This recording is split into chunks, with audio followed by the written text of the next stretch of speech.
Dans cette partie, nous allons évoquer les facteurs écologiques, génétiques ou évolutifs qui ont pu contribuer à la diversité et au succès des arbres sur notre planète.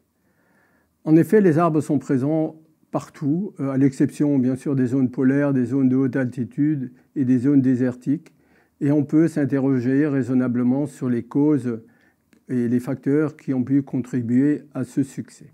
Pour ce faire, il faut faire appel à l'histoire et voir les trajectoires historiques et évolutives de ces espèces pour comprendre ces mécanismes. Alors nous allons brièvement revenir sur les facteurs historiques principaux qui ont modulé ces trajectoires, et pour ce faire, on va remonter à l'époque à laquelle les espèces que nous connaissons actuellement étaient déjà présentes dans nos régions.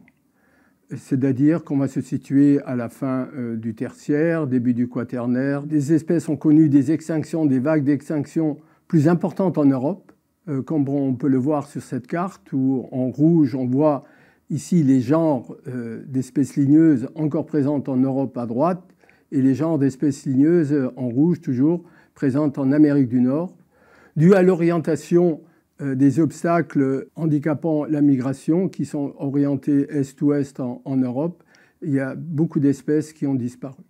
Ceci est également illustré par la distribution des chênes que l'on voit sur la carte suivante, où sont représentés le nombre d'espèces présentes en Europe et en Amérique du Nord et notamment en Asie. Ces variations climatiques ont induit des mouvements de migration entre le sud et le nord, qui sont représentés ici sur la carte et sur l'exemple des chênes, où on montre par tranches colorées de couleurs différentes et par tranches de 1000 ans la présence des espèces depuis le sud de l'Europe en rouge jusqu'au nord de l'Europe. Ça a pris à peu près 6000 à 7000 ans pour reconstituer l'ensemble de l'Europe. Donc les mécanismes sous-jacents qui sont responsables finalement de ce succès des arbres à l'issue notamment de ces cycles glaciaires et interglaciaires, sont d'une part la migration. C'est schématisé sur cette figure ici, où on voit les trajectoires des arbres selon un axe de temps, l'axe des X,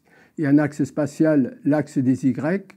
Et donc, les espèces ont suivi le climat, donc c'est la migration en rouge, mais il y en a qui sont restés sur place, des populations qui sont restées sur place et qui se sont adaptées, donc on a eu des phénomènes d'adaptation. Et d'autres, par contre, n'ont pas pu s'adapter ni migrer et ont donc disparu. Donc on peut s'interroger sur les différents facteurs qui ont contribué à la migration et à l'adaptation. Et à cet égard, on peut mentionner notamment les dynamiques démographiques particulières des arbres. On note notamment que les arbres sont capables de produire un très grand nombre de semis, de descendants, qui vont subir donc, le filtre de la sélection naturelle.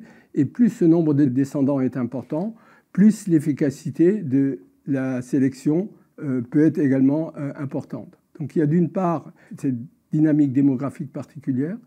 Il y a en second lieu les capacités des arbres à partager leur information génétique par flux de pollen. Ces deux schémas ici représentent les distances de migration de pollen potentielles ou réalisées entre des forêts distantes de plusieurs dizaines, voire de plusieurs centaines de kilomètres.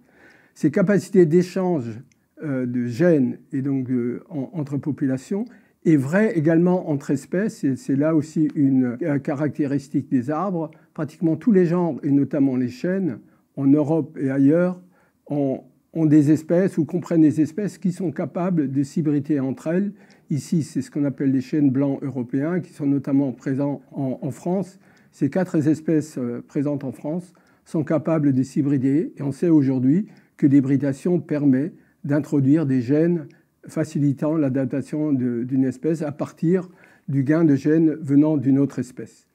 Le résultat de ces capacités, à la fois de ces particularités démographiques et ces capacités d'échange de gènes, est la diversité très élevée de ces espèces, des arbres, la diversité génétique.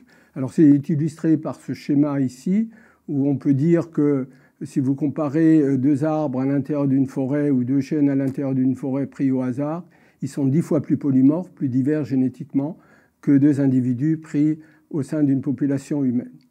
La seconde conséquence de ces mécanismes, c'est finalement l'adaptation qui est le résultat de la sélection naturelle.